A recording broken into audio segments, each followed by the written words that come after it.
我手上嘅牌俾各位檢查，冇任何問題。你有冇想過預測未嚟？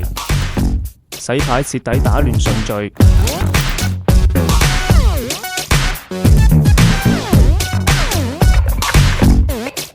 而家我就知道呢局係和局，發出嚟睇下。冇錯，5點和局。話我係靠運氣唔順，好再嚟一局，下局係閒贏。點樣9點閒贏？冇錯吧？接落莊贏。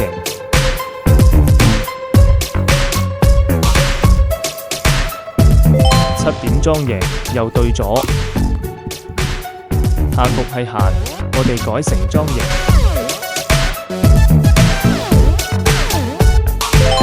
莊9點，真係莊贏。最後係開閒。想知點解？請俾個關注。幾局連中，唔可能係運氣。